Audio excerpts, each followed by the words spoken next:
modératrice, mais elle m'a fait l'honneur de me passer le bâton, et je suis très honoré de pouvoir déjà assister à ce colloque. Merci aux organisateurs et aux organisatrices de cette université et d'ailleurs. Et je suis très touché de voir ici des membres de ce qui est devenu presque une famille, notre réseau très ancien d'études de la Caraïbe qui arrive à revivre à plusieurs générations de suite et qui donne lieu à des événements comme ce colloque. Ça remonte loin, parce que le HH date de l'année 1984, si les souvenirs sont bons, avec Paul Estrade, Alfred Menon, et le troisième fondateur c'était Carlos Serrano, c'est ça? Bien. Bref. Nous avons une gamme très intéressante de sujets que je découvre pratiquement avec vous, et je voudrais vous les présenter dans l'ordre, je pense, où c'est noté ici, et est-ce que vous dire à peu près la même chose? Oui, voilà l'ordre qui est à peu près consacré. On va commencer donc avec Alexis Catu, dont je viens de faire la connaissance. Je prononce bien, Catu, parfait, qui vient de l'Université de Bretagne Sud, qui appartient au laboratoire à Rennes, et qui a soutenu une thèse l'année dernière sur les représentations et la médiatisation du Tché en France de 1957 à 1974, mais je relève aussi dans le titre Influence, les influences du Tché. C'est un programme plus vaste déjà, on en parlera. Et cette thèse a donné lieu à un livre, Ernesto Che Guevara, La fabrique française d'un mythe, 57 à 67, aux éditions du Félin, je connais cette maison, apparaître donc sous peu.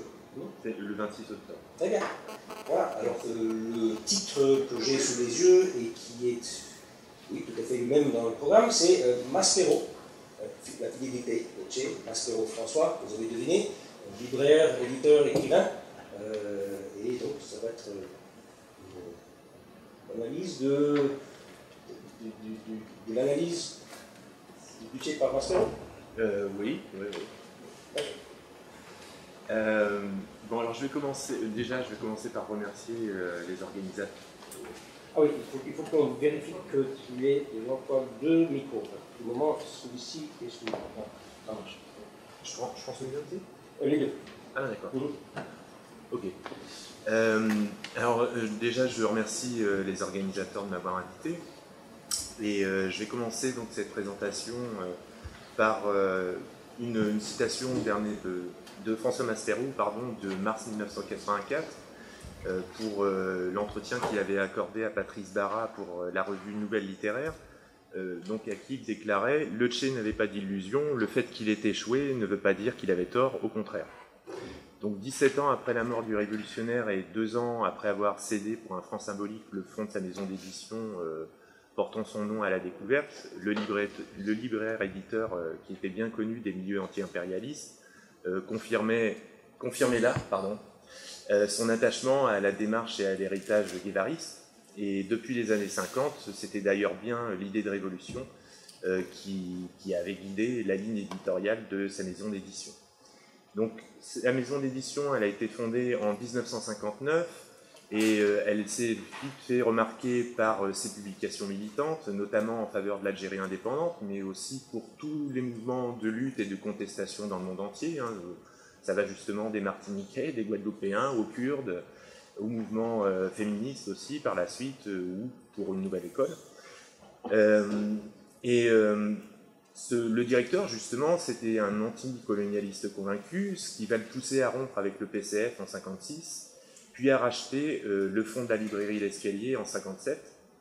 Et 2 ans plus tard, il va créer La Joie de lire, qui est un espace culturel et politique qui va rapidement devenir incontournable pour une bonne partie des jeunes militants contestataires du quartier latin et des extrêmes gauches dissidentes.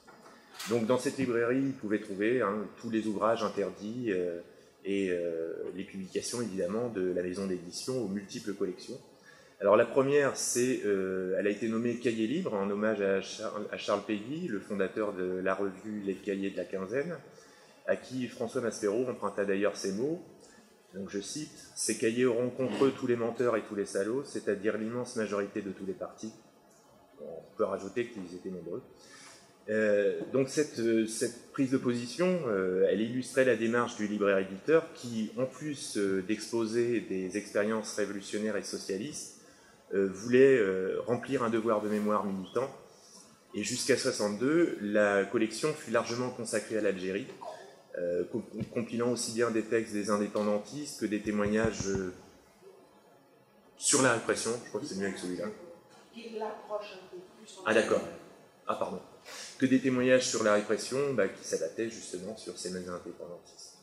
Donc malgré les amendes et les procès pour atteinte à la sécurité de l'État, les attentats de l'OAS, François Maspero va se faire un devoir de diffuser ce que le monde de l'édition préférait taire et ce que le régime gaulliste censurait. Donc dans les cahiers libres, on va trouver par exemple un ouvrage comme La Question, l'autobiographie d'Henri Allègre, le membre du Parti communiste algérien, qui va dénoncer les tortures de l'armée française, dont il a été lui-même victime d'ailleurs, ou bien la révolution algérienne par les textes d'André Mandouze, qui d'ailleurs va être censuré, mais que le gouvernement français va s'inspirer pour préparer les accords d'Évian en mars 1962. Donc les prises de position des révolutionnaires cubains en faveur des indépendantistes algériens après la victoire contre le régime de Fulgencio Batista vont pas laisser indifférent l'éditeur français. Il fut notamment séduit par les nouvelles perspectives qu'offrait la révolution cubaine pour le tiers-monde, et dont les velléités d'émancipation étaient bafouées, et par l'intermédiaire notamment d'Ania Francos et de Jeannette Abel, deux militantes trotskistes qui vont vite se rendre à Cuba. Il va récupérer les premiers textes de ses dirigeants, et notamment d'Ernesto Guevara, dont le rôle n'a cessé de croître dans le processus de décision de 60 à 63. Donc de 61 à 64, une bonne partie des textes de Guevara va être publiée dans la revue Partisan, qui est fondée avec beaucoup d'anticolonialistes. On peut citer Nils Anderson, l'éditeur suisse, Georges Mattei, Gérard Chalian, qui était membre des réseaux d'aide au FLN. Et en 62, Maspero va aussi éditer La guerre de guérilla. C'est le premier et le seul à l'éditer en France d'ailleurs.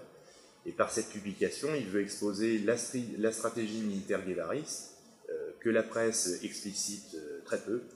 Et puis il veut aussi permettre sa diffusion en Afrique, qui pour lui promet de devenir le premier foyer de la révolution mondiale. Donc par le biais de ses contacts avec les Pieds Rouges d'Algérie et de certains membres des éditions qui vont s'y rendre après l'indépendance, il va donc participer à faire connaître la théorie du Foucault, mais aussi la renommée d'Ernesto Guevara sur le continent, avant son célèbre discours à l'ONU, lorsqu'il déclara que l'Afrique représente l'un des plus importants, sinon le plus important champ de bataille contre toutes les formes d'exploitation qui existent dans le monde, contre l'impérialisme, le colonialisme et le néocolonialisme. Donc en France, les éditions François Maspero furent les seules à publier cet ouvrage, qui va connaître un certain succès, puisqu'il est réédité quand même en 64 et en 68. Et beaucoup de jeunes militants anticolonialistes, des mouvances dissidentes, la clientèle de la joie de lire, vont pouvoir y avoir accès, ce qui aura une influence sur les années qui vont venir par rapport au mouvement de contestation, et notamment en 68. Mais c'est surtout à partir de 65 que Maspero va entreprendre de publier l'intégralité des œuvres de celui qui est désormais le cerveau de la Révolution de 60 à 63. Il est séduit notamment par L'Homme Nouveau, dont les principes ont été édités dans Le socialisme et l'homme à Cuba, mais il l'est encore plus finalement par l'internationalisme révolutionnaire guévariste, qu'on peut résumer, que Guevara résuma dans son texte Créer de nombreux Vietnam, en avril 67. Les rencontres avec Guevara, il y en a deux. Il y en a une première plus brève, on va dire, à l'ambassade de Cuba à Paris en mars 64, quelques jours après l'intervention de Guevara à Genève devant la CNUSED. Et c'est un discours qui ne pouvait que toucher Maspero, qui souhaitait lui aussi une refonte du système d'échange international. Guevara, justement, dans ce discours, fait appel aux pays développés pour effacer la dette du tiers-monde, et il fait aussi appel au camp socialiste pour apporter une aide inconditionnelle au mouvement de libération en lutte contre l'impérialisme. Mais c'est surtout la seconde escale d'Ernesto Guevara à Paris, en janvier 65, les 30 et 31 janvier, qui va permettre la transmission des thèses guévaristes en France. Et ça se fait d'autant plus, disons, après le discours de Guevara, justement, à New York en décembre 64. Donc, cette rencontre, elle s'inscrit aussi dans les voyages que Guevara va faire à Alger. À partir de là, il va d'ailleurs essayer de construire une troisième voie révolutionnaire avec Ahmed Ben Bella, avec qui il devient ami. Et juste avant de rejoindre Pékin, justement, Guevara va passer à l'adresse des éditions Maspero. Donc comme Guevara, Maspero veut servir la révolution, il veut aider à la destruction de la société capitaliste, et on peut dire que par ses publications militantes, il défendait aussi une certaine idée de la France héritée du siècle des Lumières, de la Déclaration des droits de l'homme du citoyen, de la résistance. Et ce sont des références, des valeurs auxquelles Ernesto Guevara n'était pas insensible.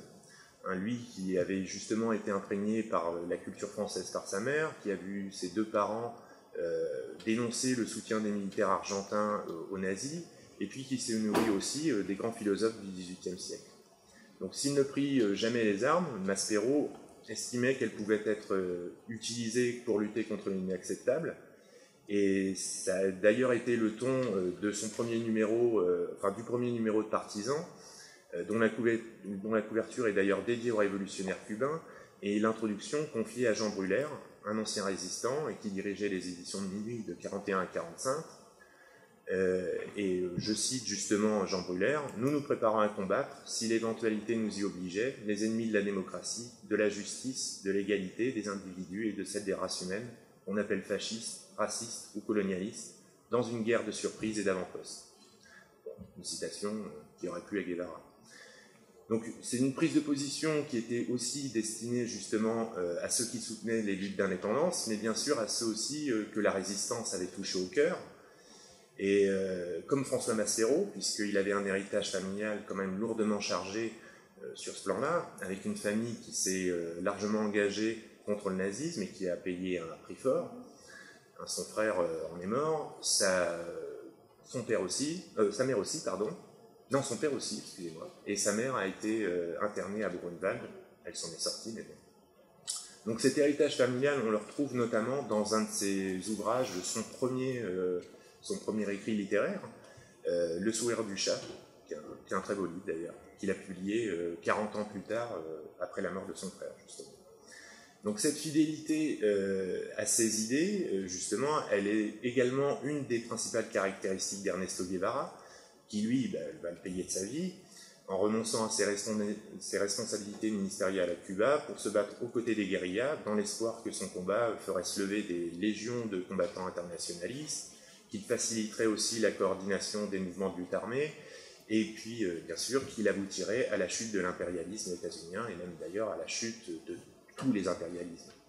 Donc cette démarche volontariste que François Maspero soutint activement, en essayant de faciliter la rencontre entre les organisations révolutionnaires et indépendantistes en lutte dans le tiers-monde et les mouvements d'émancipation sociale dans les pays occidentaux, il va l'apporter, disons, tout au long de sa vie, avec forcément un petit peu moins de croyance dans l'avenir au fur et à mesure que les années passent, ça c'est sûr. Donc selon lui, cette union pouvait justement amener un rééquilibrage du monde, c'est ce qu'il souhaitait, mais il ne voulait pas non plus, finalement, une inversion de la hiérarchie mondiale, ce qui n'était pas le cas non plus de Guevara.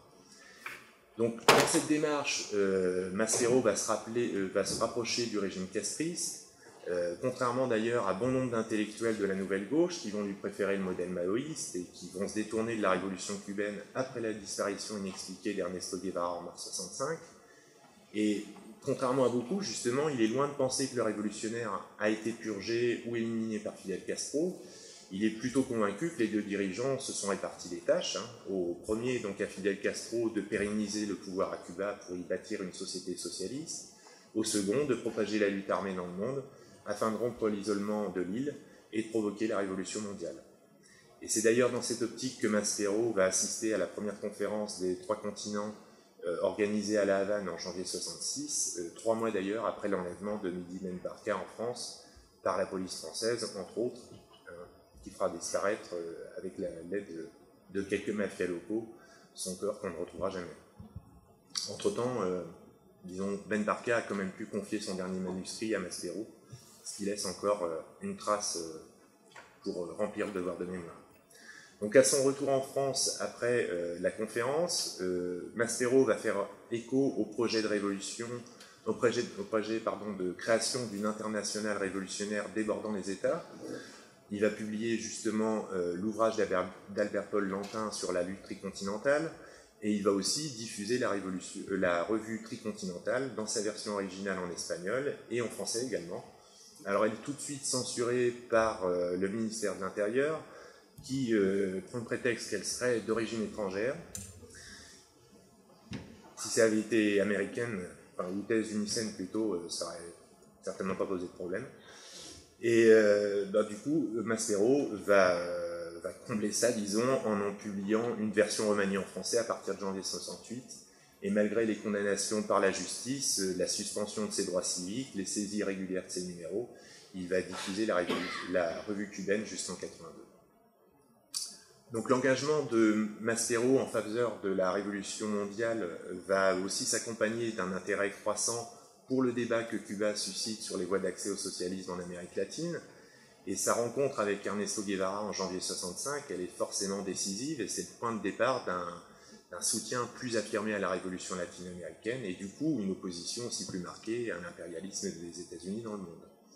Donc à travers ces publications, on pouvait à la fois connaître les thèses des leaders du mouvement radical noir états-unien, s'émouvoir de la résistance des combattants Viet-Cong ou nord-vietnamiens, et également suivre l'évolution des luttes radicalisées dans le Cône Sud, et notamment les conclusions de l'OLAS en août 67. On peut dire aussi et même souligner que l'éditeur ne va pas non plus hésiter à payer de sa personne pour soutenir les partisans de la lutte armée, en se rendant 2 fois en Bolivie pour tenter de faire libérer Régis Debray, l'auteur de Révolution dans la Révolution, et également enquêter sur la situation de l'ELN. Et en France, il va tenter de relayer le combat des guérilleros boliviens, dont il était d'ailleurs sûr qu'ils étaient commandés par Ernesto Guevara. Il va d'ailleurs trouver une tribune dans le Nouvel Observateur, qui à cette époque, je précise à cette époque, était sensible au tiers-mondisme révolutionnaire. Et là-dedans, enfin, dans les colonnes du journal, il va afficher un volontarisme sans borne pour mieux faire vivre justement le projet de révolution continentale. On peut, disons, faire un petit parallèle avec le M26, la révolution cubaine, parce que c'est une stratégie que les rebelles de la Sierra Maestra avaient quand même utilisée de 57 à 58, en utilisant justement le soutien de la population cubaine, mais aussi des médias internationaux, y compris états-uniens, pour mieux finalement placer leur victoire à la fois sur le plan moral et militaire. S'il n'y avait eu que le plan militaire, il n'y aurait certainement pas eu de victoire. Donc l'annonce de la mort d'Ernesto Guevara fut un choc pour Maspero, évidemment, mais ça ne va pas l'empêcher de continuer à relayer les thèses des partisans de la lutte armée jusqu'au début des années 70. Il va poursuivre l'édition des œuvres du révolutionnaire, bien entendu, qu'il récupère auprès du régime cubain et de Roberto Fernandez Retamar. Et après avoir publié plusieurs livres comme La guerre de guérilla, Le socialisme et l'homme à Cuba en 66, ou écrit Un souvenir de la guerre révolutionnaire, ou aussi écrit 2 œuvres révolutionnaires en 67, également aussi le journal de Bolivie en 68, il va s'attacher à assurer une postérité aux thèses guévaristes, afin que le mythe ne l'emporte pas sur l'homme et ses idées. Bon, aujourd'hui, on peut mesurer la distance, évidemment. Les armes n'étaient pas égales non plus. Et on peut dire aussi que l'éditeur va répondre à la demande de sa clientèle, parce que les premières publications des livres de Guevara sont vite épuisées. Et dans la toute nouvelle petite collection Maspero, il va quand même éditer 7 ouvrages entre 67 et 68 qui compilent les textes d'Ernesto Guevara, notamment son journal de campagne.